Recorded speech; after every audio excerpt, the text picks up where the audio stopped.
பாதிப்பை ஏற்படுத்தும் அப்படின்னு சொல்லி அவர் சொல்றாரு. இது அவங்க அனுபவ ரீதியா உணர்ந்துக்குவாங்க.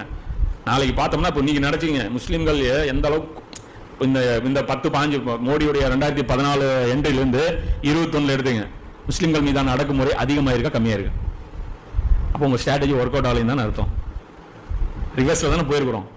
அப்போ இனிமே மட்டும் மேலே போவோம், இப்படியே தான் போவோம். அப்ப அதுதான் சொல்றாரு, பெரும்பான்மை இனவாதம் இருக்கும் நாட்டில் சிறுபான்மையினர் எதிர்த்து போரிட்டால் அவர்கள் எல்லா புறமும் இருந்து அடக்கப்படுவார்கள்.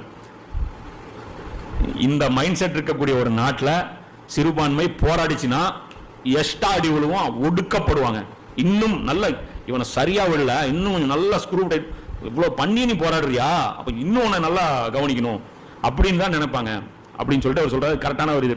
அதே மாதிரி சொல்றாங்க, இஸ்லாத்திற்காக பாடுபடுவதை விட்டுவிட்டு தங்களுக்கு நலன்களுக்காகவும் உரிமைகளுக்காகவும் பாடுபடுவது அடிப்படையிலேயே தவறான செயலாகும். நாம பாடுபட வேண்டியது இஸ்லாத்துக்கு, அதை விட்டுட்டு முஸ்லிம்களுடைய உடைமைகளுக்காகவும் முஸ்லிம்களுடைய நலன்களுக்காகவும் அவங்க பொருளா வேலை வாய்ப்புகளை ஒதுக்கப்படுறாங்க, அவங்க கல்வியில ஒதுக்கப்படுறாங்க, இதுக்காக பாடுபடுவது முற்றிலும் தவறான செயலாகும். இது முட்டாள்தனமான தற்கொலைக்கு சமுதாயத்தை தள்ளுவதாகும். சமுதாயத்தை அழிச்சு நாசம் பண்றதை கொண்டு போய் இந்த உம்மத்து இந்த இடஒதுக்கீடு மாநாடு நடத்துறாங்க. உரிமைக்காக நாங்கள் தான் குரல் கொடுத்தோம், இந்த உரிமை கேட்டாலாம் ஒண்ணும் கிடையாது. நாம் உரிமைகளை கேட்டு போராடுவது பெரும்பான்மை சமூகத்திற்கு மேலும் எரிச்சலையே கொடுக்கும். நாம் இரண்டாம் தர மக்களாக கேட்டு வாங்கி நடந்து கொள்ள அவர் சொல்றார். நம்மளை நாமளே டீகிரேட் பண்ணிக்கணும். நம்ம என்ன சொல்லணும், இப்ப இந்துத்துவ அவன் வாதம் வைக்கிறான்ல, என்ன வைக்கிறான், வேலைவாசி கூடிருச்சு. காரணம் என்ன? காரணம் என்னன்னா முஸ்லீம்லாம் அவங்க பதவியெல்லாம் வாங்கிட்டான், குடுக்கல ஒண்ணு. அவன் போய் பேசுவானே, அவன் அபூஜஹில் மாதிரியா நேர்மை, அபூஜஹிலோட கேடு கட்டவங்க இவங்க. அபூஜஹில் கூட உண்மையா பேசுவான், இவர் எனக்கு பிடிக்கல அப்படின்னு தான் பேசுவான், புரியுதா? இவன் போய் பேசுவாங்க.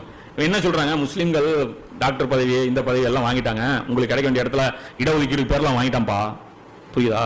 அதனால அப்பாவி திறமை இருக்கக்கூடிய இந்து பாதிக்கப்பட்டான், அதனாலதான் உனக்கு வறுமை வந்துருச்சு. அஜ்ஜு மணி எவ்வளவு கொடுத்துட்டாங்க தெரியுமா? அதனாலதான் பெட்ரோல் வேலை ரேட்டு ஏறிச்சு. கஞ்சிக்கு தூக்கி அரிசி கொடுத்துட்டாங்க தெரியுமா? அதனால அரிசி ரேட்டு ரேஷன் கடையில் ஏறிச்சு. அரசாங்கத்து மேல சும்மா போட்டுட்டே இருக்காங்க. சிறுபான்மை ஓட் பேங்க்னு சொல்லி நம்ம மேல என்ன பண்றாங்க, அரசாங்கத்து மேல நிதி சுமையை ஏற்றிக்கிட்டே இருக்காங்க. அந்த நிதி சுமை எங்களால தாங்க முடியலையா, அதனாலதான் நீங்க எல்லாம் கஷ்டப்படுறீங்க. நம்ம புரியுது இல்லையா? இப்படிதான் சொல்றாங்க. நீங்க போய் RSS உடைய அந்த சோசியல் மீடியா பிளாட்ஃபார்ம்லாம் பாருங்க, நிறைய நானும் பாக்குறேன். RSS உடைய அந்த ஸ்பீச்சஸ் எல்லாம் கேட்கிறேன். அவங்க இதைத்தான் பேசுறாங்க. அவங்களுக்கு மனசாட்சி கிடையாது. அவங்க தெரியாமலாம் பேசல, வெறும் தெரியும், இதுதான் தெரியும். ரங்கராஜ் பாண்டேக்கு தெரியாதா? மாரிதாஸ் தெரியாதா? அது தெரியும். அதான் அவங்க சொல்றாங்க, பிணங்கள் அவங்கலாம். அவங்களுக்கு என்ன அவங்களுக்கு எல்லாம் நல்லா தெரியும், மனசாட்சியெல்லாம் சுத்தமா கிடையாது. அவங்க அப்படிதான் பேசுவாங்க. அவங்களுக்கு இது தீனி அமையும். அவன் பாப்பா ரோட்ல ஒரு காமன் நடந்து போவான்.